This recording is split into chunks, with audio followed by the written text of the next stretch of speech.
आप सभी का स्वागत है रवि जॉन फार्मिंग लीडर में। मैं रवि त्यागी, आपका होस्ट एंड दोस्त।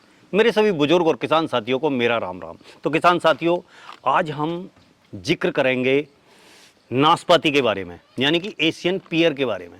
जानेंगे कि इससे हमारे किसान भाई कितना लाभ उठा सकते हैं और इसकी पैदावार कैसे होती है और इसे कैसे तैयार किया जाता है। तो चलिए शुरू करें। भुला दे डर, कुछ अलग कर। किसान साथियों, हमारे चैनल को सब्सक्राइब करें और घंटी के बटन को जरूर दबाएं। तो किसान साथियों, आप देख सकते हैं मेरे पास ये जो है एशियन पीयर की स्टिक रखी हुई हैं। मात्र एक 15 रुपए की स्टिक से आप बहुत ही अच्छा पौधा तैयार कर सकते हैं और इससे बहुत ही बढ़िया आप कमाई कर सकते हैं। तो साथियों, नाशपाती के जो पौधे तैयार किए जाते हैं वो स्टिक से तैयार किए जाते हैं। कोई भी नर्सरी वाला कोई भी ये कहे कि ये ग्राफ्टेड हैं, ये हैं, कुछ नहीं होता। डायरेक्ट स्टिक ज़मीन में लगाई जाती है और उसी से पौधा तैयार हो जाता है। नवंबर दिसंबर के महीने में ये स्टिक लगाई जाती हैं। इन स्टिक के लगने के बाद में जनवरी फरवरी में इन पर लीव्स आ जाती हैं, पत्तियां आ जाती हैं और ये कुछ ही दिन में बहुत ही अच्छा ग्रोथ करना शुरू कर देती हैं। साथियों, सबसे मेन चीज़ जो है इसमें ध्यान रखने वाली जो है ये है कि आपकी ज़मीन में दीमक नहीं होनी चाहिए।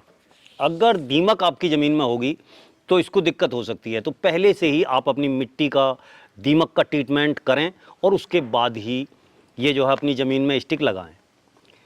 दूसरी बात क्या है कि ये दो प्रकार से लगाई जाती है। एक तो आप जो ग्रो बैग, छोटी थैलियाँ होती हैं, ग्रो बैग के अंदर लगा के जब लगा सकते हैं। दूसरा क्या है कि एक ऐसे ही क्यारी में आप जो है उचित दूरी पर इन्हें लगा सकते हैं। अब इनमें अंतर क्या है? इनमें अंतर ये है कि अगर आपने ग्रो बैग के अंदर, पॉली बैग के अंदर अगर ये लगाई हैं स्टिक, तो आप इन्हें बरसात के सीजन में ही एक जगह से दूसरी जगह लगा सकते हैं।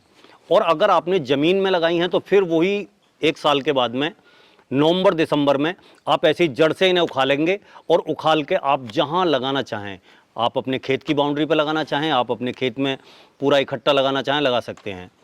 अब बात आती है कि हम बाउंड्री पे लगाएं तो कितनी दूरी पे लगाएं और अंदर खेत में लगाएं तो कितनी लगाएं। अगर हम बाउंड्री पे लगाएंगे तो 10 बाई 10 फुट के हिसाब से लगाएंगे और जो अगर हम अपने पूरे खेत में इसे भरना चाहेंगे तो फिर हम लगाएंगे 20 बाई 20 के दूरी पर। उससे क्या होगा कि हम खेती भी कर सकते हैं और ये नाशपाती की फसल भी हम ले सकते हैं। साथियों, 4 से 5 साल में ये फल देना शुरू कर देता है। दूसरी बात ये भी है कि कोई बहुत बड़ी रॉकेट साइंस नहीं है, लेकिन क्या है कि पौधे को पालना एक बच्चे की तरह पालना होता है।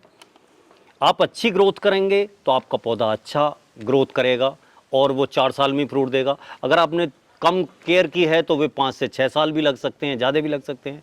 लेकिन आप अगर बढ़िया ग्रोथ करेंगे तो टाइम से ये फ्रूट देंगे। स्टार्टिंग इसकी हो जाएगी कि आप देखेंगे और खुश होंगे कि हमारे पौधों पे फल आ गए।